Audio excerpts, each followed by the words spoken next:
You may have heard me talk about the benefits of a yoga practice, and you may even know that this is really the only intentional movement that I do for my health regularly. But what if you're not to that point where yoga is going to be your main thing, and that's what you're going to choose to use for your movement plan? There is a way to incorporate both traditional fitness as well as yoga into one concise program or plan, but what does that look like?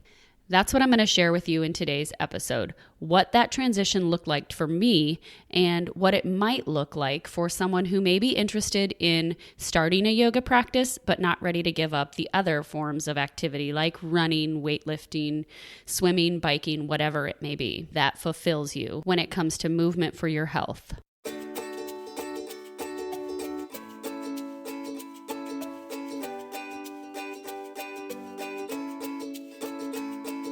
Welcome to Health, Harmony, and Happiness with Kathy. I'm your host, Kathy Stricker. I'm a wife to a law enforcement officer and mama to 3 lively littles.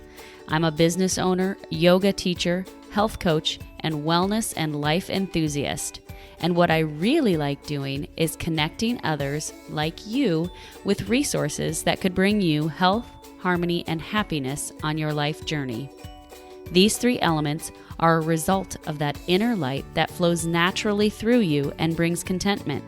They happen when you seek to live mindfully as your best self and tune in to following this inner guidance. May this podcast serve as a nudge to discover tools that could help you on your path towards more conscious living. Hey friends, I'm back today with another solo episode of Health, Harmony, and Happiness with Kathy, and I am so glad that you are here. You guys, I know that there are so many podcasts out there, and honestly, podcasting is still relatively a new thing, and there's not even that many podcasts out there yet. But I do know that there are a lot of them, and you have a choice in what you listen to. And I am so grateful that you are here, that you are taking the time and taking the energy to listen to these health, harmony, and happiness nudges to support me in my podcasting efforts and to just be here. So thanks. I really, really appreciate it. And I really appreciate it also when you share this with other people. So thank you very much. If you haven't subscribed yet to the podcast, go ahead and click subscribe wherever you listen to podcasts. And consider leaving a rating or review so that we can grow this podcast and cultivate more health, harmony, and happiness in the world. Today, we are talking about creating a movement plan. I say movement plan because I don't really consider yoga to be for fitness. I know a lot of people do, and that's kind of the message that is sometimes put out there, is that it's just another element of your fitness, and it can be approached like that. For instance, you need to dedicate time to stretching after you get done lifting weights or after you get done running. So add some yoga in, and that just becomes part of your workout plan. In the beginning, that may be suitable. You're stretching your muscles, and that's how you look at yoga. But in all honesty, the practice of yoga is much deeper than that. When we consider that yoga is thought of as a mind-body practice, it basically is saying that the mind and body are one and not 2 separate entities. So whatever is happening in your mind is manifesting in your body somewhere. Some sort of belief pattern that you may have created tens of years ago or as a child may be showing up somewhere in your body as a physical limitation or restriction. And it works the other way as well. Our bodies conform to the way we live in our daily lives, right? And you know this because this is what fitness does. It trains your body to move in a certain way, to work in a certain way. But if you look at your activities of daily living, there may be things that you're doing that automatically are going to be creating those restrictions in your body. The easiest one that I can give you an example of is driving a car. Think how many times we get in and out of the car, which foot you press the gas with, and how you sit in your car. Those are repetitive movements. You're holding onto the steering wheel. You're pressing with your right foot. Those are things that are going to create limitations in our body and ultimately may create more restriction on one side of your body than the other. So if you continue to do those limiting practices or limiting daily activities without trying to combat it or add something in to bring your body back towards balance, then ultimately you're going to continue to move farther and farther away from balance. And I know this because of my own experience. And one example of this right now in my life is that I am nursing a baby and holding an infant pretty frequently. So my body has conformed to the fact that it thinks I need to raise my shoulders a little bit more to support the baby or stand with my hip jutted out a little bit with the baby on my hip. Those of you who have had children probably can relate and can remember this time in your life. But what that has done to myself has created really tight shoulders and a lot of tension in my neck and shoulders that is completely impacting one side of my body more than the other, because I tend to hold an infant on my left side more so than my right. But I also know because of experience, and this is what has happened in the past with my body, that when I stop nursing and when I stop lifting or carrying a child or an infant so often and so frequently, that my body will go back to that place of more balance, more symmetry. It's not completely ever symmetrical, but that tension starts to leave my body. So those physical things that we do every day could be causing tension in our body, which ultimately impacts the mind. The mind-body connection, as I said before, is one, making your body a complete whole being. And those limitations that I'm creating because of the activities and the things that I'm doing to cause tension on the one side of my body or in my shoulders and neck really are creating more patterns in my mind right now that actually do reflect some stress and anxiety. And that is why I continue to practice yoga daily.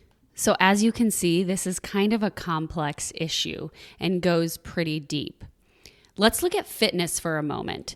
Fitness is a simple solution to that complex problem that I was just telling you about. Are there simple solutions to complex problems? Probably not. Because our body is so complex, it's going to require a more complex solution to actually organize it in the best possible way. Yet we have tried over the years to create this simple solution, like running.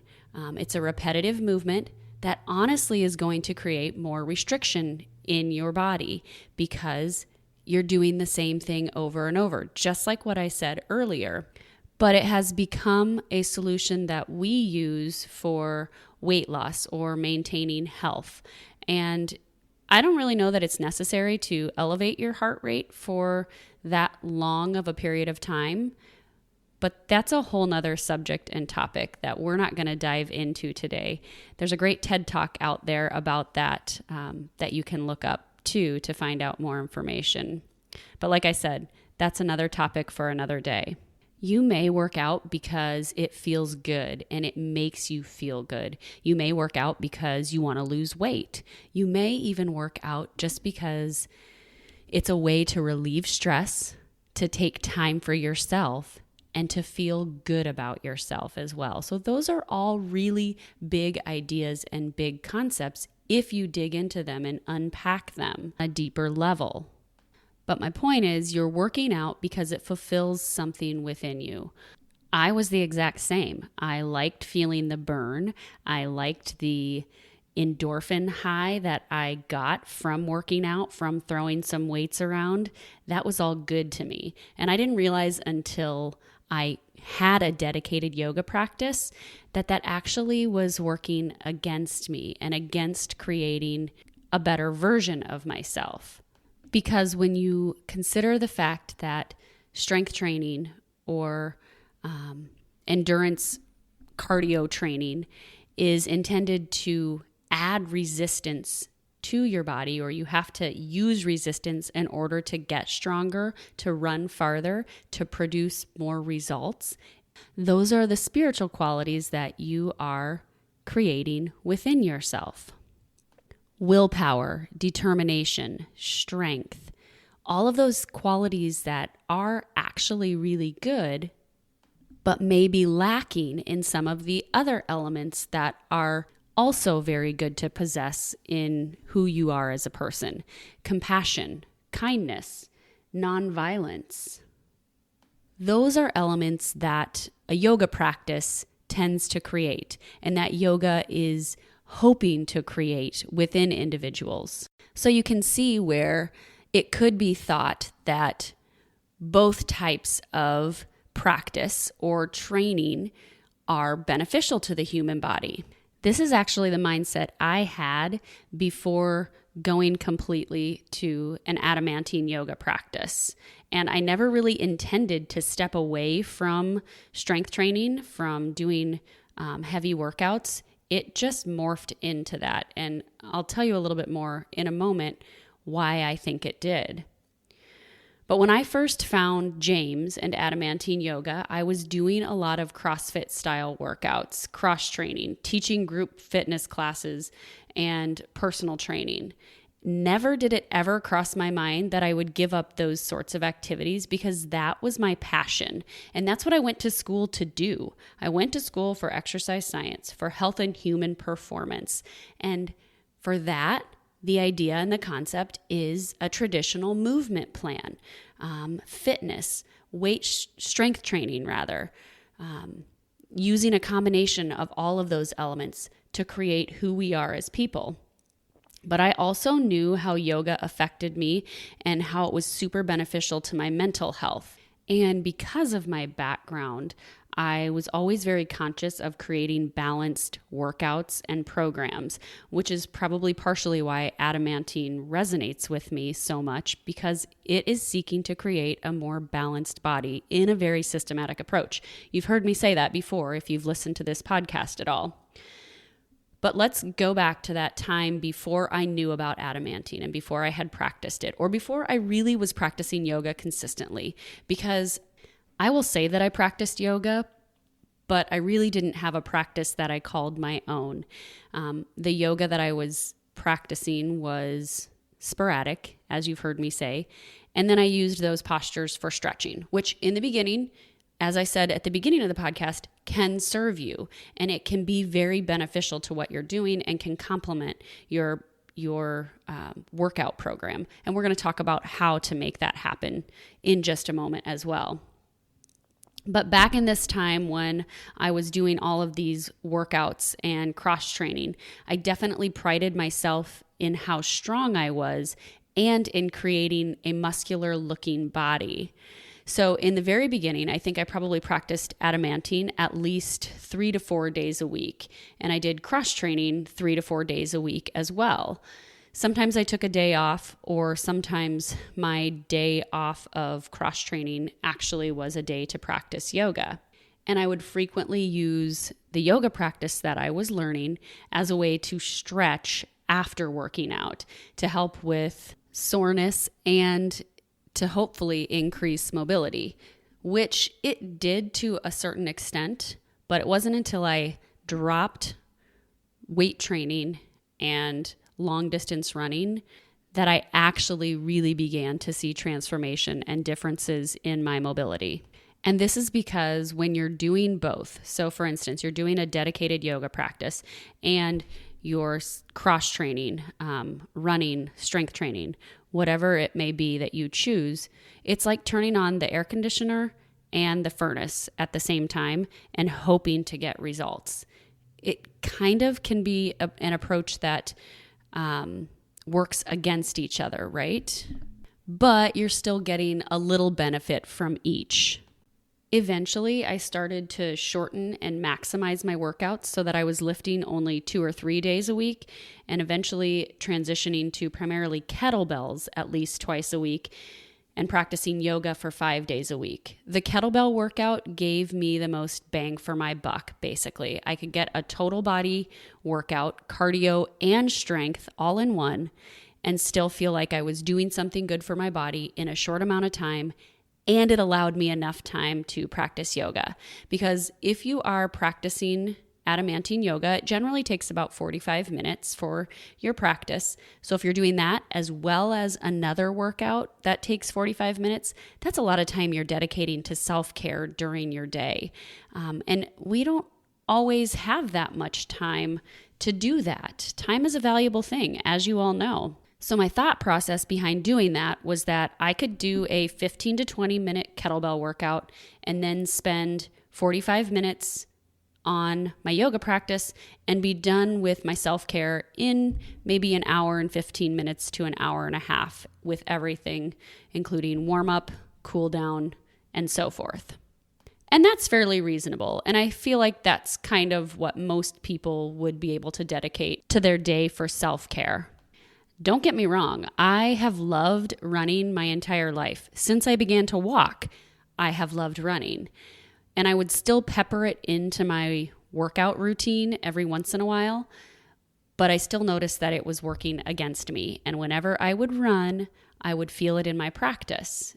It wasn't a bad thing, but I would just know that on the days after I ran, I was going to be a little bit tighter than the days that I didn't run. Same thing with kettlebells. I started to realize that as well. When I would do a kettlebell workout the next day, I was going to be a little bit tighter. But I was still seeing progress because I was maybe only doing those workouts 2, maybe 3 days a week as I began to taper off and away from them. Eventually, my running turned into walking and pushing a stroller. I did do some running and pushing a stroller for a time being, but eventually I also included a social aspect into it and preferred to walk and talk to a friend and push a stroller. And then I was practicing yoga 6 days a week because I realized that that was super beneficial to who I was becoming and to the person that I wanted to be. Quite honestly, it wasn't until after having a baby and going back to work full time and not having the time to dedicate to doing both a workout program and practicing yoga as I really wanted to, that I realized my yoga practice had come back stronger than pre-pregnancy, and I felt better than I did before I became pregnant. The light bulb kind of started to go on then, and at that point, I think I was practicing adamantine consistently at least 5 to 6 days a week and walking 2 to 4 days a week, that if I was going to do other workouts, then my practice was just going to suffer. The amazing thing was, though, that I was still really strong in things like handstand and push-ups, but front splits were also coming much easier to me because I wasn't fatigued or sore from a workout. And I was getting these fantastic mental health benefits like stress reduction and more peace and calm within my mind. So it sold me. And from that point on, I've practiced adamantine 6 days a week. And at this point in my life, with a 6-month-old and 2 other little kids, I hopefully walk 1 to 2 days a week, but that doesn't always happen, especially because it's winter right now. And I still feel like I'm in mostly the best shape of my life. Again, there's some stuff going on because of holding an infant and nursing, but that's just minor stuff that I know is going to go away once I change those movement patterns. It's amazing to me how the shape of my body has physically changed, but I'm still very strong and capable. I just don't have the bulk of the muscles that I had. And quite honestly, I don't think I need that bulk of muscle to do what I want to do in life. So it kind of happened naturally that I eventually just gave up the other workouts, and almost without me even realizing it until it had already happened. But I want to point out to you that there is a time and a place where both practices can work in your life. And it is possible to have a workout program that also works in tandem with a yoga practice. Maybe it looks like you're doing yoga on the days that you aren't doing the other dedicated physical movement. Maybe it looks like you're doing a shortened version of a workout with your yoga practice following it so that your body can stretch and you'll actually have more mobility because your muscles will be warm. For me, though, there was a tipping point, and this is, I guess, what I would hope for someone else who begins to practice adamantine, is that there is that tipping point where you realize the benefits of your yoga practice are far greater than the benefits of the repetitive movements of working out. Sometimes those workouts are needed in the beginning because perhaps weight loss is one of the primary concerns, and burning the extra calories is what your body also needs. But it's been my experience that there comes a point when your body doesn't necessarily need that because you start to realize that other things come into play with creating this whole self, that complex being of who you are. And those things are like nutrition. So why do you need to lose weight? Probably because nutrition is out of alignment with the rest of who you are. Or maybe there's some mental, emotional stuff that you've physically been holding on to, and that's being represented in your body as excess weight. I don't know what it is, but I know that those things are a reflection of who we are as people and what's going on in your mind. So if I were going to give you a clear recommendation on how to incorporate a yoga practice or a yoga practice like adamantine into your current workout plan, let's look at this example. Perhaps you're working out 5 days a week. You're taking the weekend off. That's pretty typical for someone. Maybe you would begin by cutting back on your workout program to 4 days a week and adding in yoga 2 days a week. That yoga practice ideally would be done following your workout program if you're doing it on one of the days that you are working out. Once you realize the benefits of what yoga is doing for you, you may think that you would like to add in another day of yoga. So maybe you add in one more day and maintain at 4 days a week of working out. That means that you could potentially be doing something physically 7 days a week. I don't know that that's necessary, but it is possible. Or maybe you would prefer to shorten your workout 2 days a week, add in the yoga practice, and then take 1 day that is just dedicated to yoga, and maybe you're spending a little bit more time with your yoga practice. You're still going to see results. It's just not going to be as quick as if you're doing more days of yoga and fewer days of a traditional workout. Then eventually, naturally, that may just start to shift. And like I said, you may hit a tipping point where you're practicing yoga more than you are doing the other workouts. I'm going to leave you with this thought. Adamantine Yoga came to me at a time in my life when unknowingly I was preparing for a whole lot of changes to be taking place. It actually came to me right before I began having children, and a time in my life where I was unknowingly preparing for a lot of changes and things that would potentially cause me a lot of stress. I needed a better way to cope and deal with stress than what I was currently doing. I didn't know this, but it's just how the universe and God was aligning things. It may also be that that's what needed to happen in my life to prepare me to be a better version of myself that I wasn't going to achieve by sticking with a traditional fitness program.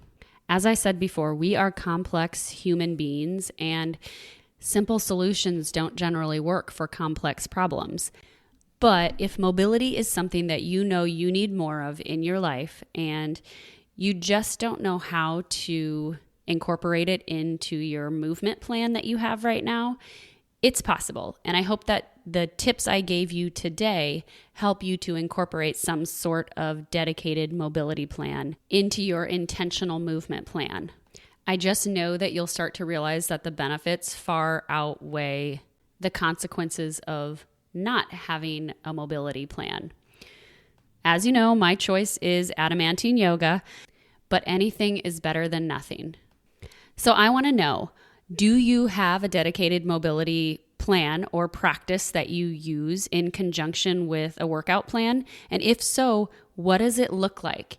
Share with me in the comments section at KarenYogaWellness.com/podcast24 or in the Cultivating Health, Harmony, and Happiness community on Facebook. I'd love to hear from you what you currently do, or if you're interested in learning more about how a dedicated yoga practice could impact who you are as a person and impact your life. Once again, that's CAIRN yogawellness.com/podcast24. You'll also be able to find all the show notes as well as highlights of how I transitioned into my yoga practice and what it looked like when I was doing both yoga and traditional workouts. Thanks for tuning in today. Join the conversation on the website or in the Facebook community. I'd love to see you over there and to just have you join the conversations that we have in that group. Cheers to cultivating more health, harmony, and happiness in your life. I hope you enjoyed today's episode. Thanks for tuning in. If you like what you hear, help us grow this podcast by sharing it with even just one other person. And it would mean so much to me if you would take a moment of your time to write a review. Your comments and feedback are what help me continue to bring you topics and guests that can help you and others on their journey in creating health, harmony, and happiness.